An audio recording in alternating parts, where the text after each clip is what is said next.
സംസ്ഥാനത്തിന്റെ മുഖ്യമന്ത്രി ആരാവും? ഈ ചോദ്യത്തിന് ഉത്തരം തേടുകയാണ് രാഷ്ട്രീയ കേരളം. എല്ലാവരും ആകാംക്ഷയോടെ കാത്തിരിക്കുകയാണ്. പക്ഷേ കോൺഗ്രസ് കേന്ദ്രങ്ങൾ ഇതുവരെയും പിടിതരുന്നില്ല, വ്യക്തത തരുന്നില്ല, കാത്തിരിക്കുകയാണ്. ഡൽഹിയിൽ നിന്നുള്ള പ്രഖ്യാപനം ഉണ്ടാകുമെന്നാണ് സംസ്ഥാനത്തെ നേതാക്കൾ പറയുന്നത്. എന്തായാലും കാത്തിരിക്കുകയാണ്. കേരള മുഖ്യമന്ത്രിയെ കണ്ടെത്തുന്നതിൽ അനിശ്ചിതത്വം ഇങ്ങനെ തുടരുകയാണ്. സംസ്ഥാന കോൺഗ്രസിലെ പോരടങ്ങിയ ശേഷം ഈ പ്രഖ്യാപനം മതിയെന്ന് ഹൈക്കമാൻഡിൽ ധാരണയുണ്ട്. അതുകൊണ്ടാണ് തീരുമാനം വൈകുന്നതെന്നാണ് സൂചന. അച്ചടക്ക ലംഘനം നടത്തുന്നുണ്ടോ എന്നറിയാൻ സൂക്ഷ്മ നിരീക്ഷണം ഹൈക്കമാൻഡ് നടത്തുകയാണ്. മത്സരത്തിൽ നിന്ന് പിൻവാങ്ങാൻ തയ്യാറല്ലെന്ന നിലപാടിലാണ് മൂന്ന് നേതാക്കളും. ആർ കിരൺ ബാബു, ഒപ്പം ഡാൻ കുര്യൻ ഉണ്ട്. ആർ കിരൺ ബാബു ഡൽഹിയിലാണുള്ളത്. കിരൺ, ഡൽഹിയിൽ നിന്നും പ്രതീക്ഷിക്കുന്ന ആ ഒരു വാർത്താക്കുറിപ്പിന് വേണ്ടി അല്ലെങ്കിൽ ഒരു പ്രസ്താവനയ്ക്ക് വേണ്ടിയുള്ള കാത്തിരിപ്പിലാണ് കോൺഗ്രസ്സുകാർ മാത്രമല്ല, ഈ കേരള ജനത മുഴുവനും. പക്ഷേ കാത്തിരിപ്പ് ഇങ്ങനെ നീണ്ടു പോവുകയാണ്. ഇന്നൊരു വ്യക്തത നമുക്ക് പ്രതീക്ഷിക്കേണ്ടതുണ്ടോ, അതോ ഇനിയും നീണ്ടു നിൽക്കാനാണോ സാധ്യത?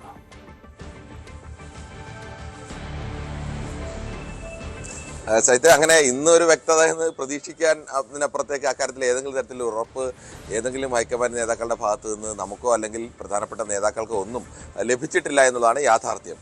പ്രതീക്ഷിക്കുന്നുണ്ട്. പ്രതീക്ഷിക്കാനുള്ള റീസൺ രണ്ടാണ്. തീരുമാനം വരെ ഒന്ന്, പ്രധാനമന്ത്രി നരേന്ദ്രമോദി തന്നെ ഇതിനെതിരെ പരസ്യമായി രംഗത്ത് വന്നു. അതോടൊപ്പം തന്നെ ഈ ചെന്നൈയിലെ സത്യപ്രതിജ്ഞ കഴിഞ്ഞോടുകൂടി ദേശീയ മാധ്യമങ്ങളൊക്കെ ഇന്നലെ വൈകുന്നേരം മുതൽ കേരളത്തിലെ തർക്കത്തെക്കുറിച്ച് വാർത്തകൾ നൽകി തുടങ്ങി. സ്വാഭാവികമായും ഇന്നൊക്കെ കൂടുതൽ വാർത്തകൾ അതേ സംബന്ധിച്ച് വരും.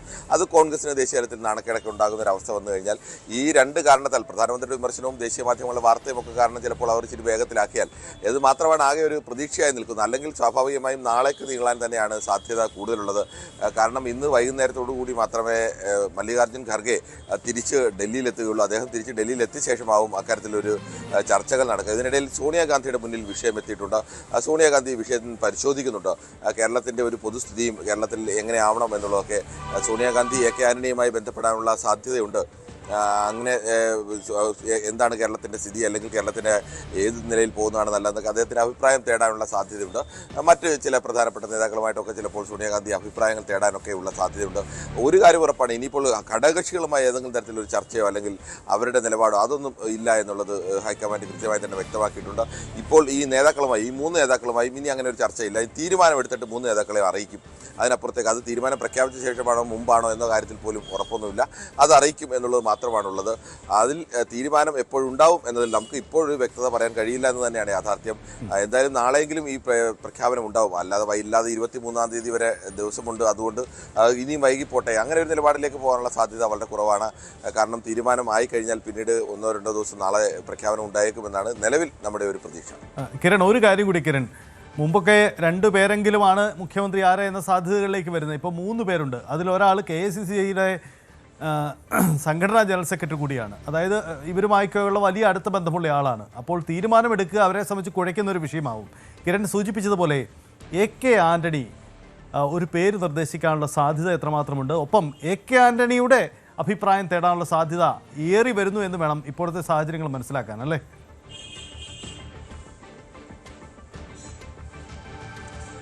സജിത്തെ, ഇപ്പോൾ ഈ വിഷയം സാധാരണഗതിയിൽ സോണിയാഗാന്ധിയുടെ ഒരു രീതി, സോണിയാഗാന്ധിയെ നേരിട്ട് മുന്നിൽ വരാത്ത വിഷയങ്ങളിൽ അഭിപ്രായം പറയുകയും അങ്ങനെ അദ്ദേഹത്തിന് എന്തെങ്കിലും ഇന്ന് ചെയ്യണം എന്ന് പറയുന്നതല്ല. കോൺഗ്രസിൻ്റെ അധ്യക്ഷനും രാഹുൽ ഗാന്ധിയും ചേർന്ന് തീരുമാനിക്കുക എന്നുള്ളതാണ് സോണിയാഗാന്ധി അധിഷ്ഠാനം ഒഴിഞ്ഞ ശേഷമുള്ള പൂർണ്ണമായ അവരുടെ ലൈൻ അങ്ങനെ തന്നെയാണ്.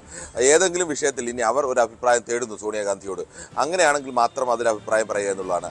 ഇതേ ഒരു രീതി തന്നെയാണ് A.K. ആന്റണി. A.K. ആന്റണി ഒരു കാരണവശാലും ഇപ്പോഴും നല്ല നേരത്തെ ഒന്നും കേരളത്തിൻ്റെ വിഷയത്തിൽ A.K. ആന്റണിയുടെ അഭിപ്രായം ചോദിക്കാതെ കേരളത്തിൽ ഇന്ന ആൾ വെക്കുന്നത് നല്ലതായിരിക്കുമെന്ന് പാർട്ടിയെ മുൻകൂട്ടി അറിയിക്കുക, അങ്ങനെ ഒരു രീതി അദ്ദേഹത്തിനുമില്ല. സോണിയാഗാന്ധിയുടെ മുന്നിൽ വിഷയം എത്തിയിട്ടുണ്ട്. വിഷയം എത്തിയപ്പോൾ സ്വാഭാവികമായും സോണിയാഗാന്ധി കേരളത്തെ സംബന്ധിച്ച ഒരു തീരുമാനങ്ങൾക്ക് എല്ലാ കാലത്തും ആശ്രയിക്കുന്ന ആൾ അത് A.K. ആന്റണിയാണ്.